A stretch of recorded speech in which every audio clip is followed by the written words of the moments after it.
One for the treble, one for two for the bass, three to get ready.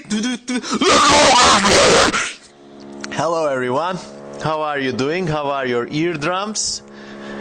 I hope you're doing okay. This is Siyam Kozaman, and today we are continuing with the seemingly endless task of answering all the questions I received on an earlier video. The horrible introduction you just heard was my take on one of the most prolific, immortal musical artists of the past century, Fred Durst, also known as Limp Bizkit. In his immortal song, I don't even remember the name of that song, but it was great. One for the bass, and two for the treble, three to get ready. Let's rock this place. I have 3 rules. First, do not ask any questions under the comments of this particular video because we're answering questions I received earlier. Number 2, please try to play this video at 1.75 or 2 times the speed. It makes me sound like a cooler person and takes less of your time. Also, number 3, please consider donating to me on Patreon. You know, most other YouTubers do this with super chats. They actually charge money for questions. I'm not like those YouTubers. I just do everything for free. And if you're in a charitable mood, even $1 makes a difference. So please consider donating to me on Patreon. Okay, continuing with the answers.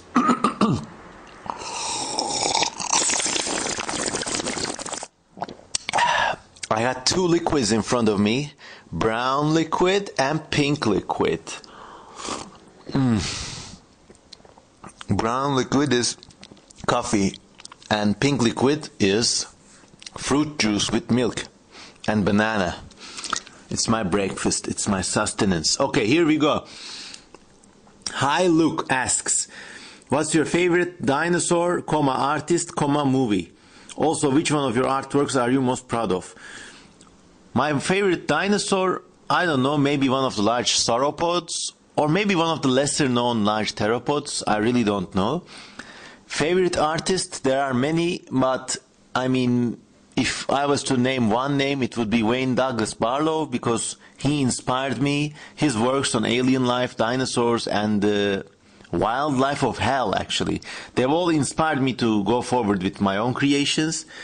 My favorite movie, I answered this before, but it probably is the 1968 Blade Runner movie, but this can change. You know, there are many favorite artists, movies, and dinosaurs. Also, which one of your artworks I'm most proud of? I'm most proud of the artwork that's always around the corner, because after a few weeks or months, I always start to see the mistakes I did in any kind of work. So yeah, but I'll be lying if I didn't say I'm not proud of All Tomorrows. Even though at the time I didn't like it too much, it's become really successful. There's memes of it every day and it makes me happy. So yeah, I'm proud of All Tomorrows, but not most proud.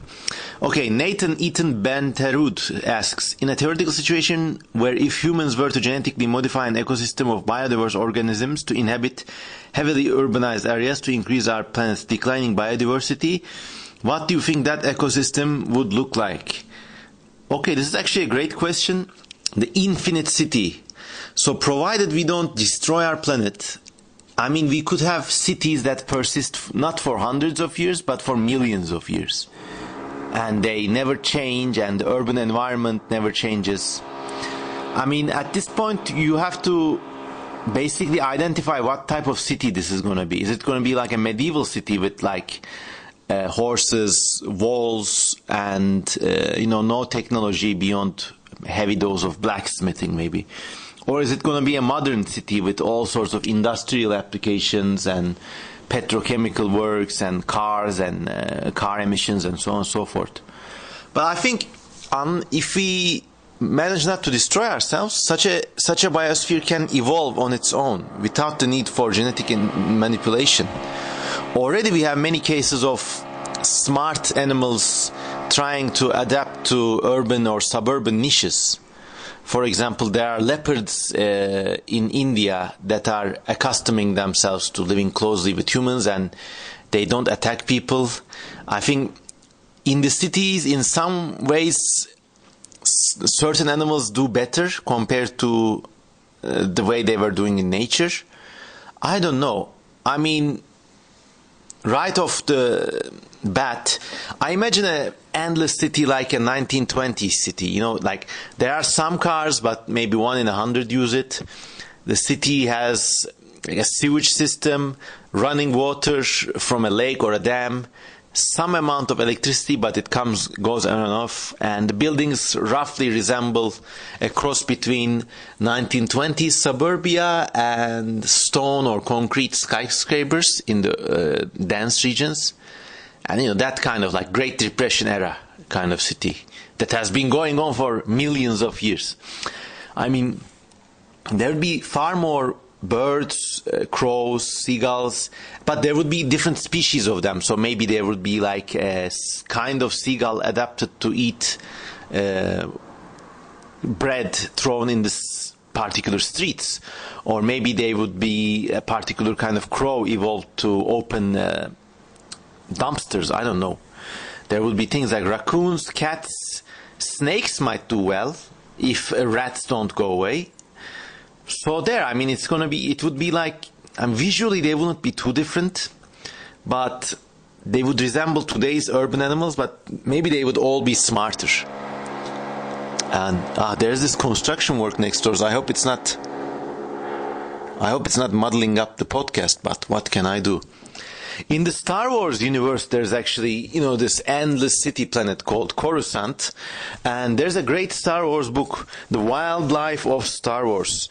And in this book, there's actually examples of life that evolved on this endless city planet. And there are things like hawk bats. These are like clinging bat-like things that cling on buildings and attack prey. There are slugs that live on the surfaces of stone buildings.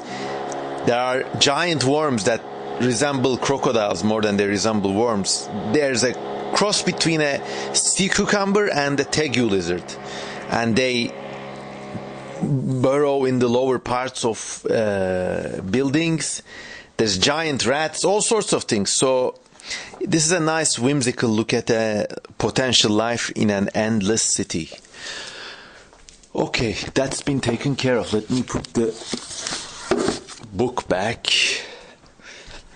I honestly do believe Limp Bizkit is a great artist, by the way. I mean, look at all his contemporaries. And he's really Fred Durst. He's a jazz musician now. And, you know, he's always known what his music was about. He never took himself too seriously. He had fun, and, you know, his songs, okay, they're not deep philosophical songs, but musically the arrangements are really sophisticated and they stay with you. So there.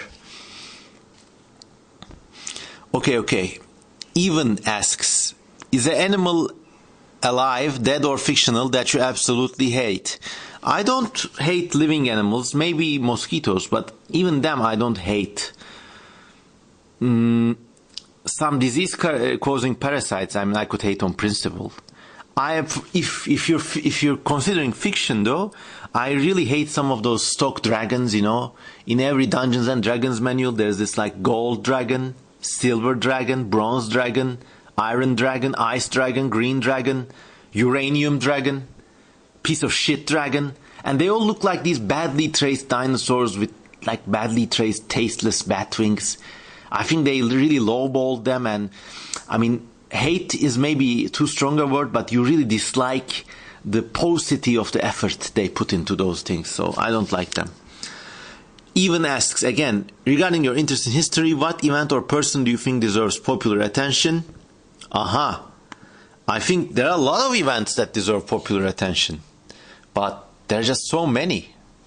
I mean, for example, in the United States, there were these lots of incidents like mass lynchings or even worse, directed towards African Americans after the American Civil War was over. So, you know, I mean, I don't know much about these things. I only heard bits and pieces and names. but I think they're harrowing. And, you know, like in any great power, there's a dark side, inevitably and unfortunately, and maybe those stories are nice. But anyways, I think for popular attention, also, I think if you read any memoir of any dusty old person, those are great. I mean, just recently I finished a great book called The Land of the Dragonfly by a Turkish man called Mr. Serifoğlu.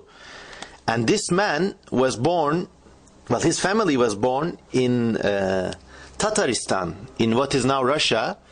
They emigrated to China and briefly to Japan, then back to China again, then World War II started, then World War II ended, and after the communist takeover of China, they were forced to leave, and they spent years in refugee camps in the Philippines, and then briefly they went over to, they passed Australia, they went to Beirut and Damascus. He tried to work there, and then at the end he became a diplomat, and then he settled in a suburb of Ankara.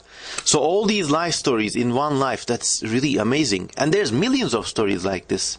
I think the best stories that deserve further recognition are like this one old man sitting in his retirement years, or one old lady, and they remember. And what a life, 20th century is full of these stories that put most movies to shame, really.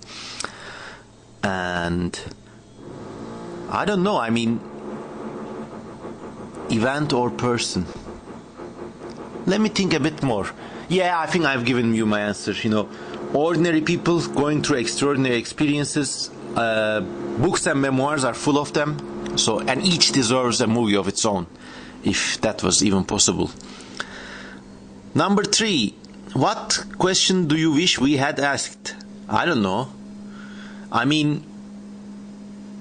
I don't like telling about personal details of my life, but in a weird way I like telling about these weird personal adventures that don't reveal too much about myself. Like in one of the previous episodes, I had this funny incident about trying to eat a bad tasting fish that was put up on the fishmonger stand for display. It was just there to make the other fish look better, kind of like a bounties of the sea kind of thing. And I really insisted the fishmonger prepare me that, but it ended up tasting horrible. Things like that, that was triggered by a question about what food I like best. So those are nice. Try to come at me with that sort of an angle, but this questions and answers thing is taking so much time that I don't think I'm going to do it again in the foreseeable future. Stormfin says, did you ever paint a Cyclops? Yes, I did, for a old and disowned book project. I once did. Also, Simon Roy once painted a Cyclops, and this was in All Your Yesterdays, our collaborative book about paleontology, speculative visions in paleontology. So there. Oh no, an all tomorrow's question from a user whose name is completely unreadable. Sorry, I skipped. Byronius asks, what is your favorite real animal? I answered this before. I really like flies, but I really like most animals. Lizards and snakes are a close second. Also some of the weird fish, like rays and skates, those are great. So I like most animals, all animals. They're all my favorites equally. Ralph 2050 asks, what are some ideas for your future work in speculative evolution? I don't reveal future work because I'm afraid of jinxing it. Zoo Tycoon Punk asks, I've been interested in Snayat, especially it looks at how humans interact with nature. Thank you. Okay, although Snayat is getting reworked, what were the different religions mentioned on the Snayat website? As there are not really much details about these religions. Okay, so yeah, in the Snayat project, there's mention of like, basically these people settle this far-off planet, and it's full of alien creatures that are somewhat Earth-like, and there's a group of ruling elites. They're like, imagine a cross between modern-day celebrities, Florence Nightingale and Queen Elizabeth. And these people are immortal through nanotechnology, and basically the generations that come after them have either been raised in test tubes, or they have been allowed to reproduce through like some very strictly controlled reproductive rules, because these people want to manage the planet's ecology really well. They don't want to repeat the mistakes we did on Earth, but to this end they have to instill some sort of weird autocracy that through the aid of things like nanotechnology, and simply through the sheer fact that you are on another world, and like you are like the mother, father, and the god to all these test tube babies that come after you. They have a huge level of power in their hands, and a part of the Snayat project is about how these people even out their differences and manage to live together. And in the website, which is to say the old Snayat project, and if you go to cmkozman.com/Snayat HTML, you can read all about it. I mentioned some of these made-up religions. So these immortal elites invent these religions so that the children can, indulge in them and sort of not rebel. It's a cross between a camp code or Boy Scouts code and some like weird Scientology kind of thing. But there are also these religions, I also envision them as like pragmatic things, like, do not ask for more than what you need and things like that. And, I just prattled off some religions' names. There's things like Snayat animal worship, or there's something called Jetjanism, which was a typo because it was actually, I meant to say Jetanism, as if it's like, some sort of cool name. There's no thought to the substance behind it. But I pressed J by mistake, and it stayed Jetjanism, and now this shows the level of dedication I had to the original project, of course. But I'm going to like revisit all of these things, rework much of the original plot. It's gonna stay roughly the same, but there's gonna be some surprises, and you will just have to wait to see. But if you subscribe to me on Patreon today, you can see some sneak excerpts from the upcoming proper Snayat book. Alright.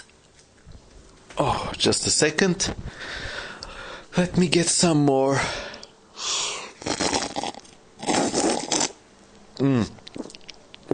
Pink juice.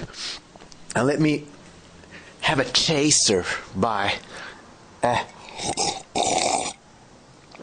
whiff of brown juice. Okay. Daniel Presley asks, favorite mythical creature from a biological, zoological standpoint? Easy, the manticore. I think it's like a really serious, well-designed speculative evolution creature.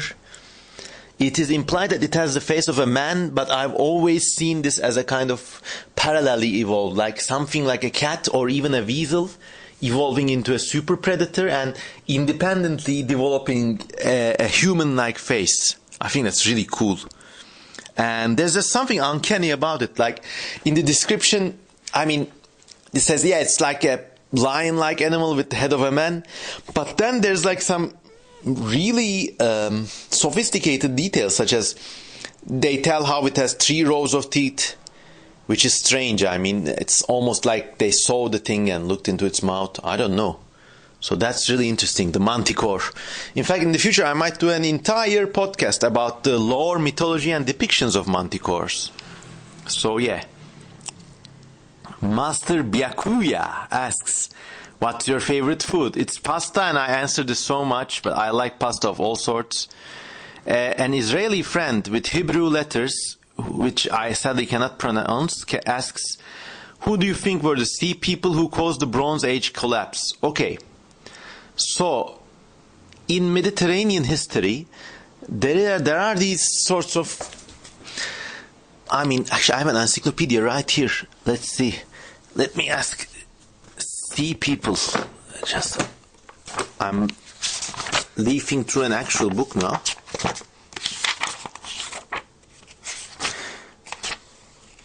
At one point in ancient Mediterranean history, these reports of sea people appear, and they just cause a general collapse throughout what is now Greece, Crete, and western parts of Anatolia.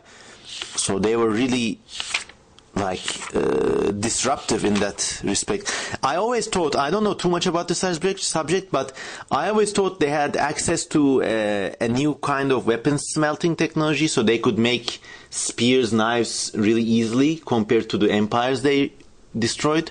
So they could just wreak serious violence. Senator Selinus Seleucus Segesta. This is the Oxford Encyclopedia of the Ancient World. It's a really good book. Sea seals.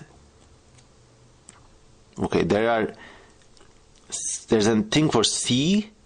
There's something for sea power. Seasons. No, sea people. Well, let's try Bronze Age collapse. Okay. Bear with me for a second, please.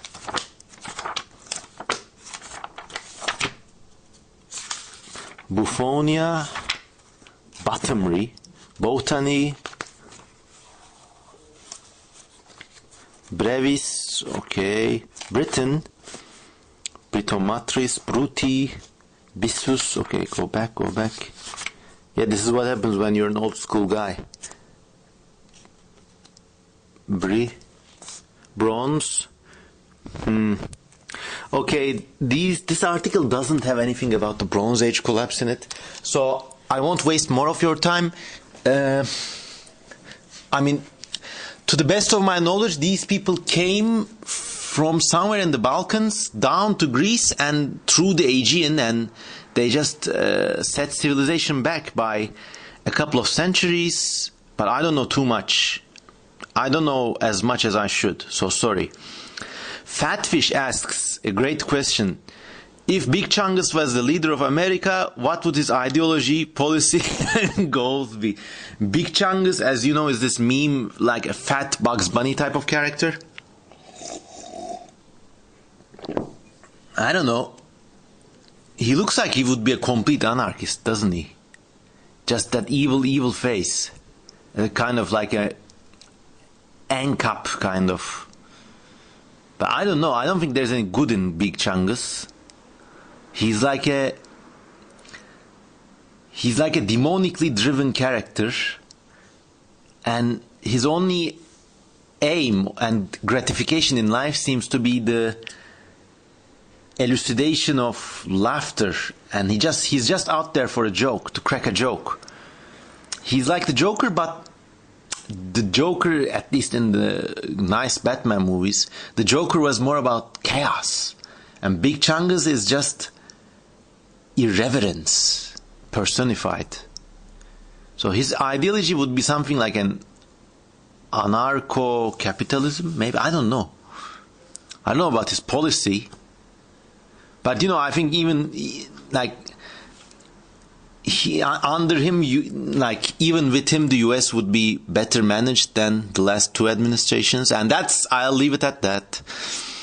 Okay, Israeli friend asks, who do you think built Göbekli Tepe? I talked about Göbekli Tepe before. Looks like it was one of those early transitional forms of settlement between just before hunting, just after hunting gathering, and just before proper settled agriculture. And I can never stress this enough. This place is dedicated to something called skull worship, and all those arcane depictions of animals. Even among them you see the decapitated heads, all those vultures, scorpions. So it looks like when it was in active use, this was a really dark, grisly, grim kind of place. I think they seasonally brought together all these captive humans from other tribes, animals, and they just slaughtered them all and then feasted on their flesh, literally. And that terror, I think, maybe was the basis on which the foundation of power for a proper agricultural society could be erected later on. But I think it was one of those earliest temples where, even in the times of ancient Greece, temples are a place of meat offering, food offering. Now, I believe, without any foundation, I didn't read too much about these, but it seems to me that these ancient Anatolian and Greek temples in which food was offered, meat was offered, has a dark hint of human sacrifice or animal sacrifice in the dim, distant past. Now, I think Göbekli Tepe was the actual bloody site in which such practices were not allegorical anymore, but they really sacrificed people. We have evidences of a skull cult. Heads were hung up on these T-shaped totem poles. And, I really hate it. Göbekli Tepe is in Turkey, and in Turkey all these college-educated, nature-friendly people say, I went to Göbekli Tepe, I did yoga. But such a unique presence there. Göbekli Tepe, we should go back to harmony with nature. I think it was one of the worst places in human history. I don't know, there's just something off about it. Maybe the only actual Lovecraftian vibe I get from any archaeological place. It looks like humans and animals were routinely and unnecessarily slaughtered there in extremely large numbers. And that bloodshed was the foundation of a kind of seat of power before the proper fangling of agricultural societies. And I would have no qualms whatsoever. Like, if I visited a planet and there's a Göbekli Tepe, yeah, positive vibes, I would say like nuke it from orbit. You will do the planet a favor. And maybe organized agricultural societies won't develop. Maybe they'll develop 30,000 years later. Heck, you'll buy all that megafauna and all those animals, and, well, you'll buy the entire planet another 30,000 years. So Göbekli Tepe, kill on sight, at least in my opinion. Okay, Richard Baez asks, what does your daily routine look like? I want to be an artist, writer such as yourself, and I'm trying to optimize. Thank you, man. I will tell you my day, but before telling that, I have to say a few things about this current obsession with, especially among younger people, with productivity and organization. There's this very famous YouTuber. He's a great guy, very smart. He's a doctor, I believe now, called Ali Abdal. He's way more famous than I can ever be. This guy's videos, they're all about productivity apps, productivity laptop, the best Apple, best setup for product. At the end, this immensely talented, immensely bright, candid person, he devolves into the self-parody. Productivity, what are you? It's like someone taps you on the shoulder. Oh, son of man, where are you going? It's the same thing. Oh, productive person, where are you going? So, of course, time is valuable and we should not squander it. But productivity doesn't have formulas in my belief. Part of it has to do with luck. I'm lucky because I have another job and I'm married, so this is a two-income house that I can devote time to these weird fancy-ass YouTube projects, or take hours to draw alien reptiles and amphibians for Snayat. And this is all about luck. Having said that, there are some things you can definitely do for productivity. One is to definitely avoid multifunctional devices. That is to say, avoid smartphones, avoid tablets and apps. In fact, the human mind, no matter how many crazy apps and machines you have, the human mind is a one-track device. If you're out there to draw, just have the drawing equipment on your table. Just draw. If you're out there to write, just write. And you know what? When I'm writing, I usually disable my internet connection so that I don't get sidetracked. Because I know. In Turkish, this concept is called nefs. It's actually a borrowed word from Arabic. Nefs is the kind of insatiable desire you have to follow the path of least resistance. And I know if I have the internet connection, I won't be able to write. In fact, these days I've come up with some nice tricks. I go to a cafe to work, I get my laptop. What I don't get is my charging device. Because the battery lasts for a couple of hours, like 5 hours or something. But because I don't have the battery, I know my battery is limited. So I end up working far more faster and like chat, everything gets done. And the nefis found no room for sustenance. Also, I go to these cafes where, they kind of like offer a working environment. And like the optimization took a bit, but I used to go to a super expensive cafe, but then it turned out I would be spending all my income for cafe lattes in this kind of place. So I changed to a kind of more economical place, but I still pay for the tea I drink. Now, when you pay for your time, when you pay a little for your time, it kind of hurts, it stings a little. But then you kind of evaluate this time far more efficiently. So that's like, what did I say? Let's make a list. Number one, know that you are a one-track mind. If you're going to do something, devote only the equipment needed for that thing. Try to avoid digital distractions. Try tricks like, not having a charging device. So, when the resources are finite, you work more efficiently. And what else? My wife and I, we have a nice house. My books are here. So some days I work from home. That's also nice. Usually when I work from home, let me recount my day. I wake up, make the bed, take a shower, prepare breakfast, we eat, then my work day begins. I actually have a proper day job, working for advertising agencies and PR companies in Turkey. So I have some calls with them. Then I sit down at around 11:30, I think.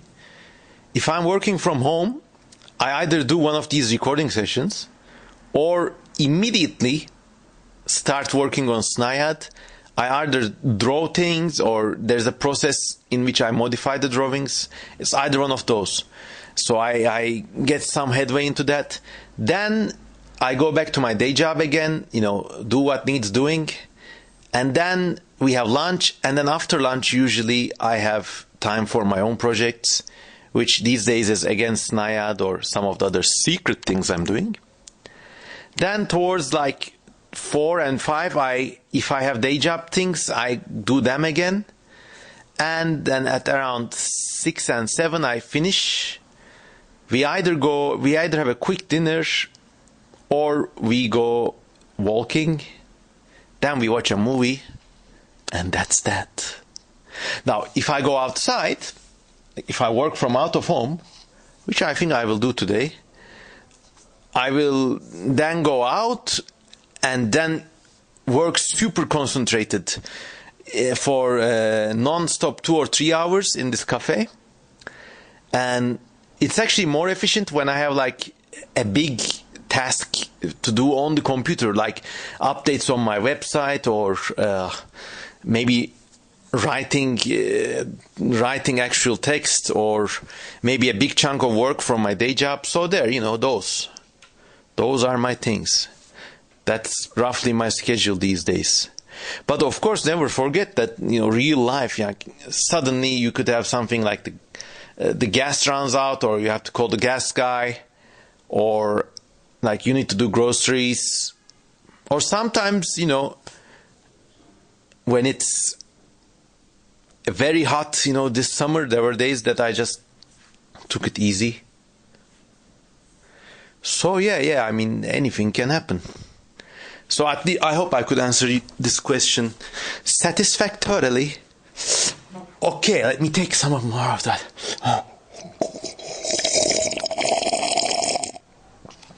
Brown juice.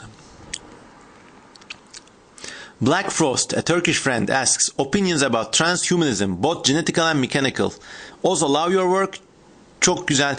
You are creating great works in your YouTube channel and your books. Teşekkürler kardeş. Opinions about transhumanism.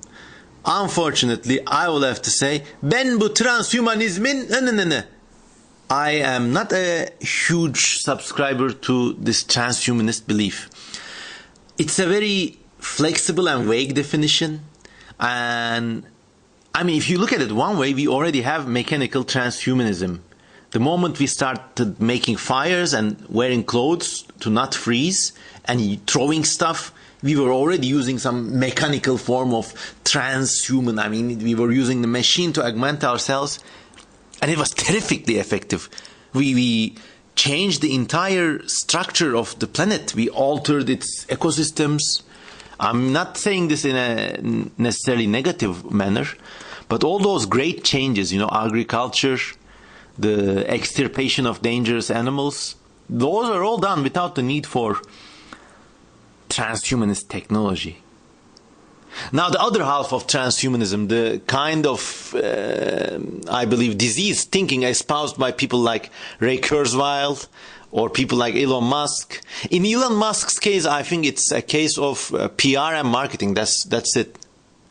He just, literally, you will not believe, because I work partially in the PR industry, I know you will not believe the things that companies and company bosses do to give a certain image to their product. And, we are so saturated with technological and just by a wealth of product options these days that people usually make their purchasing decisions through basically that product's image. So there's billions riding on those things. So if you're making electric cars, like you're a college-educated American professional. Would you rather buy an electric car made by Toyota, or would you buy an electric car made by someone who believes we can all become machine gods? So most of present-day transhumanism is bunk. The rest is PR.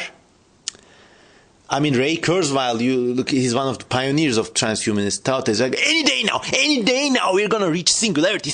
Oh man, we have so much tech. We're going to have so much tech coming out of every pore, tech coming onto our faces, tech oozing out of every hole, gushing. But, once again, this kind of proverbial demon on your back. Where are you going, human? Because never forget that machines are a means to do things. Now, what you do is up to you. And the more improved these machines get, you don't end up conquering the stars. You just end up working more hours for people who want to exploit you. So, in that respect, the advances of the so-called singularity have been much overrated, seriously overrated. If you honestly believe, like, in the next decade, we're going to have devices we're going to, ingest or wear, whatever, and they're going to make us, superhuman gods. And that's also, download your consciousness onto a computer. Okay, you still die. You still die pitifully alone. Alone like an insect, shivering and dying. You die.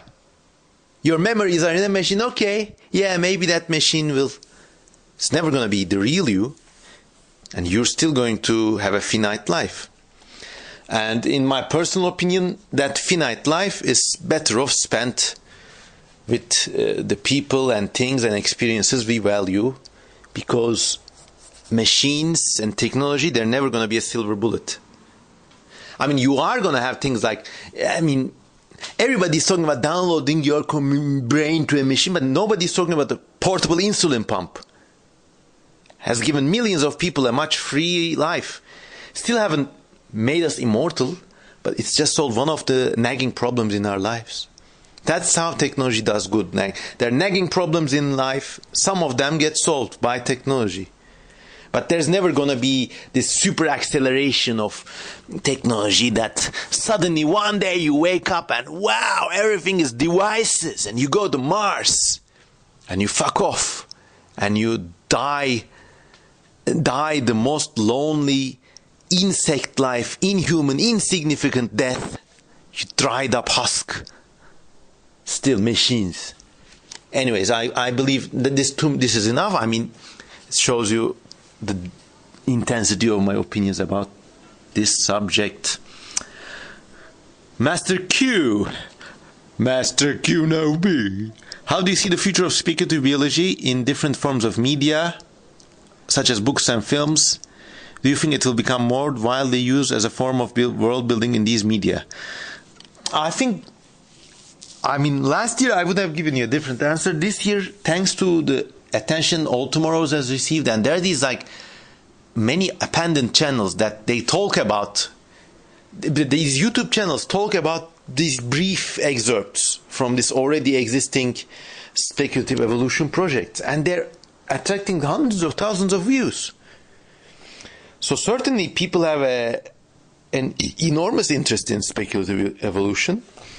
But maybe, as I told before, this will take place. I mean, it could be just world building for the sake of world building. Lore as its own medium, you know? And then, you know, when there's a science fiction story with plot and proper characters, maybe some of that could bleed into it. But I don't know. Of course, the Japanese have been doing this in a unmatchably skilled way for decades. I mean, if you look at some of those animes, well, a great example is Nausicaa, the Valley of the Wind, with all those insects, the Omu, the disaster, the giant gods. There's also another lesser known anime called Honemais, the Wings of Honemais. It's Honemaiase,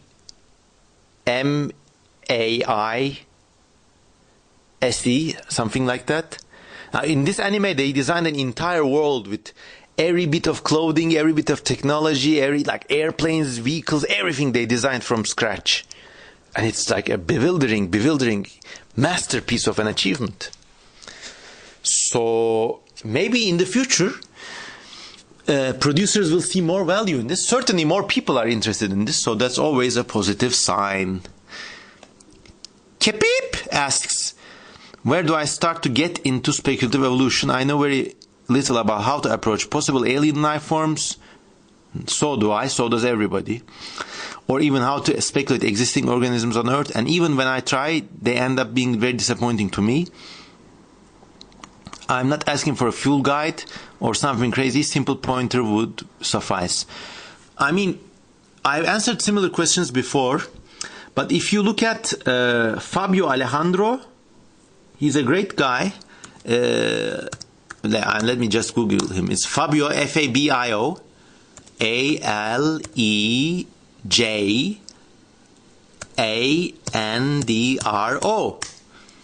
So, in the last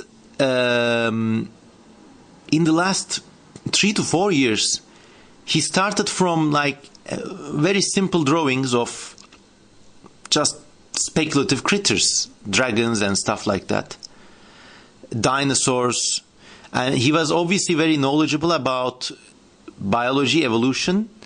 But I mean, his dinosaur drawings, you know, like he really covered a lot of ground, and he did this by developing this system and approach to his own work that was only his.